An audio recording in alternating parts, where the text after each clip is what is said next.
Hello Internet World! In this video, I'd like to introduce two amazing beach towns in Prince Edward Island, which are both accessible by public transit from Charlottetown. The most amazing thing about getting around with the bus is that you only pay $2 to get to these amazing places, and it's free for UPI students. The Cavendish route only runs during the summer months, but the North Rustico route is still available over the winter months, although I've never used it personally. You can check out the detailed schedule and fares on the T3 Transit website, t3transit.ca.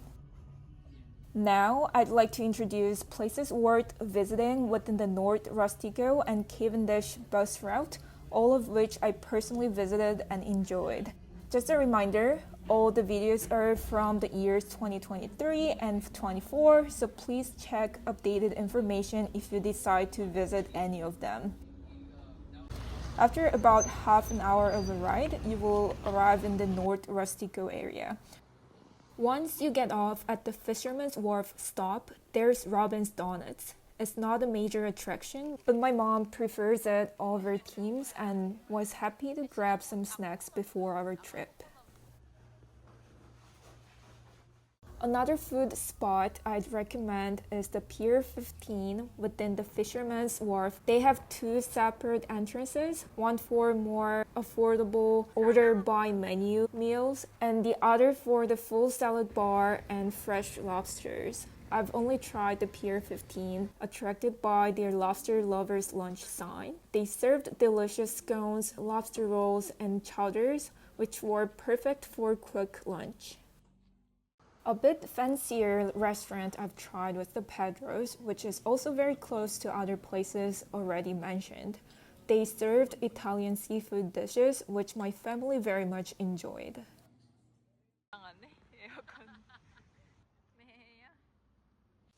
The Wool Sweater Company is also a nice place to visit if you're looking for unique handmade souvenirs. If you start walking towards the Bay Area, you will see more souvenir and fishery-related stores, including Doran Fisheries.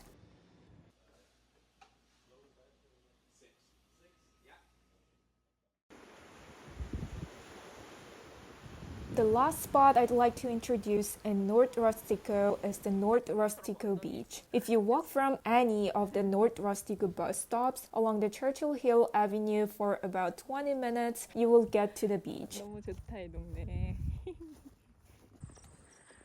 놀드 러스티코. The view is amazing getting there. 찐사랑해. 하늘 좋다. Another perk of taking the bus to this area is that the beach is one of the national parks and you don't have to pay for the entrance. 아니야, 이게 이 길이야.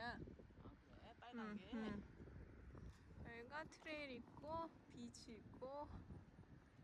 The beach seemed to be shallower than the Cavendish area and had low tides and fewer people, which made it perfect for just walking along the coastline, dipping your toes into the water. The only downside would be the lack of shower facilities. If you stayed for another 10 minutes on the bus, you will get to Cavendish.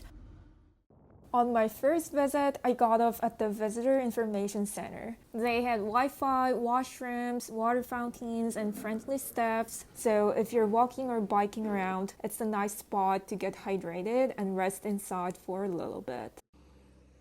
Next up, I walked to the famous Green Gables Heritage Place, but you can also get off the bus right in front of it. After you get your tickets and get inside, they have nice displays on the writer Montgomery's life and the Anne of Green Gables.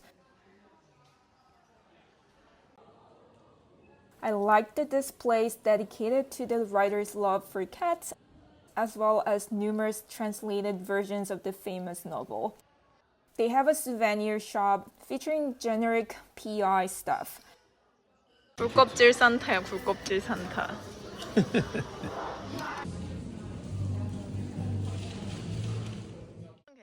Once you get outside the first building, there's a little store selling food where we got beaver tails,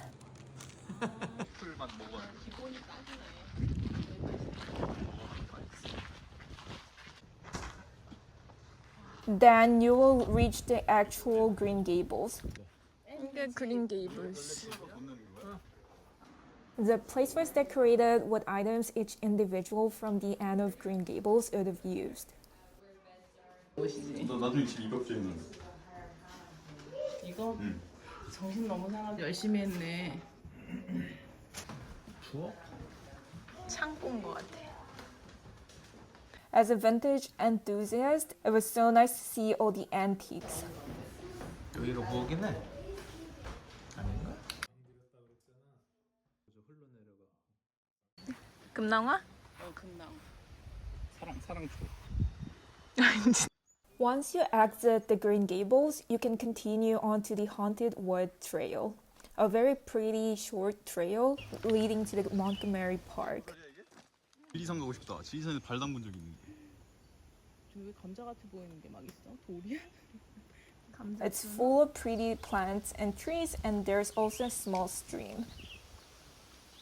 Two things I'd like to mention is that one, you don't have to pay to get onto the trail, and two, that it can be quite humid and hot in the summer, so be prepared. At the end of the trail, you can cross the road, Route 13, and get to the Montgomery Park. 스위치도 가야겠다. 글쓴데 따라서 가려는 거. 아, 저 먼모는 뭐냐? 고행인가? I love the cat statues. 고행이 화났어. 고행아. 할킬 것 같이 생겼어. 그러게 화났네. 너무 뜨거워서 그런가 보다.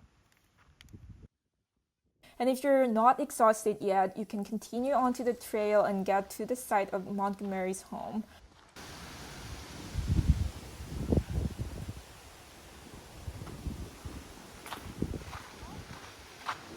The admission is included in the Green Gables ticket, but we unfortunately got there too late and didn't get to go inside. So make sure you check the hours if you really want to check it out. The next spot I visited was the Avonlea Village.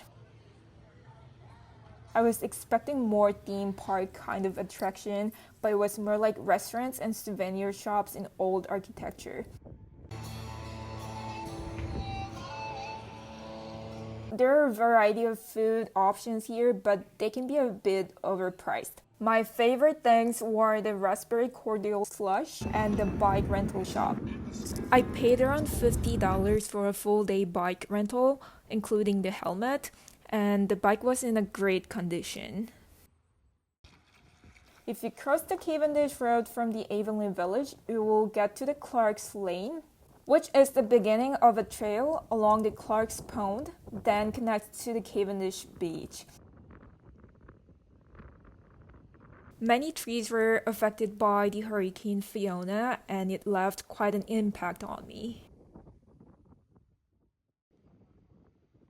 If you continue on the trail, you will get to the Cavendish Beach.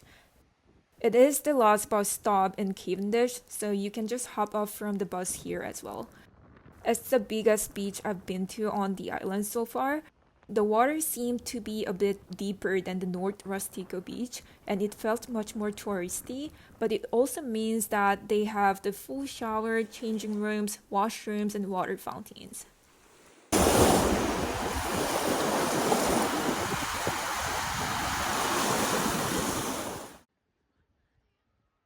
If you go a bit further from the beach, it leads up to the Dunelands Trail.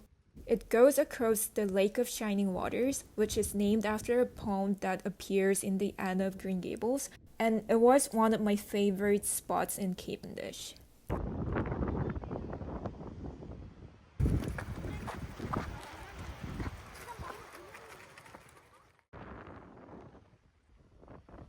If you continue on with the bike or walk, the bike lane along the Gulf Shore Parkway West continues all the way to the North Rustico Beach.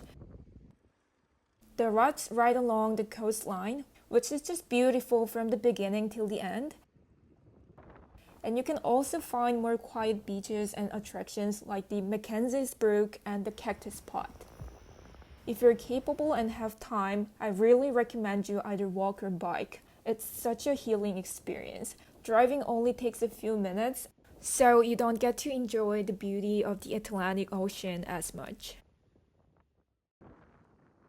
The downside of the bus trip is that you have to book tickets in advance, so you end up having to account for how long it would take for you to get back to the bus stop.